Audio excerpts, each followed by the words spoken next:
Hi, welcome to the Andrew Buckle comic review of Fall in Love Romances. Now, most of these are all black and white ones from DC Comics. Now, there might be stories from other ones, but they're all sort of like Heartthrobs, Secret Hearts, whatever, all sort of magazines from the early 60s, maybe late 50s. Very hard to work out because when I was doing some searches, some I just could not find particularly easily, but some I could. Now, this one, Love is Two Strangers. However, what you've got there is a lovely bit of Gene Colan artwork. As soon as you see it, you know it's Gene Colan artwork. And it's really glorious bit of artwork all the way through. And this one, I think, was dated 1965. So that dates obviously when it must have been when the issue came out. But there was no, I can't, unless someone can find something, no particular date or information saying when it came out. It could be 66, 67 for all I know. But absolutely glorious bit of artwork, as ever, from Gene Colan. And then on to this one, Oddities in Romance, and then A Young Man for Me. Now, the quality of the work, and also you can see the inking is coming through. You can see the other side very clearly. Now, I've got a UK one here, and the artwork, when you actually look at this, compare it, you can see that.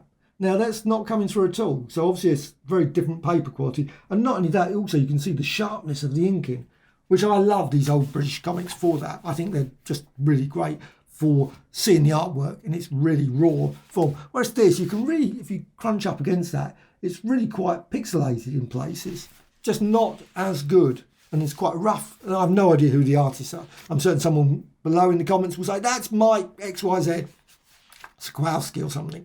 I'm certain, or Al Hartley and whatever. I'm just not very, I would not turn around and say, because it doesn't say. And there's, again, more examples. They're actually good stories all the same. I mean, they follow the general gist of the story always. Again, it's another story. This one is When Dreams Come True. But it's a good sized magazine. Unfortunately, no page numbering. Oh, there's some page numbering there. Some pages have got page numbering now. I don't have the page number. Yeah, you've got 51 there. It's weird. But some pages don't have page numbering. Why put page numbering on some and not others anyway?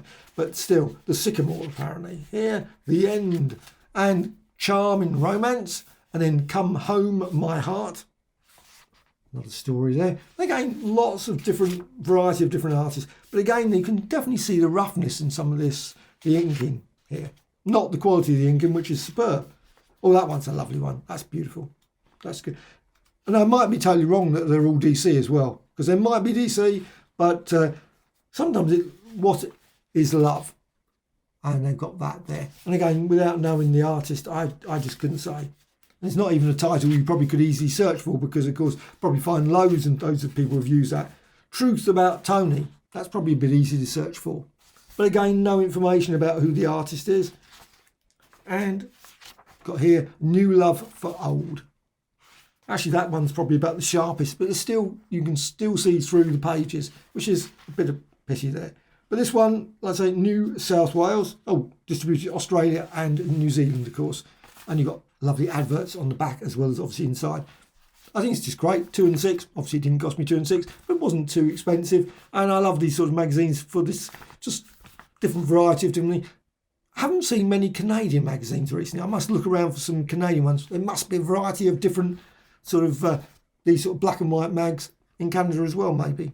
New Zealand ones. I don't know, maybe Australia really, that maybe there wasn't anything in New Zealand. I don't really know. So again, please put in the comments below if you know anything about New Zealand comics or any of that sort of area. I mean, what other ones were like this as well? It'd be really nice to know. Anyway, totally brilliant little magazine. Totally recommended.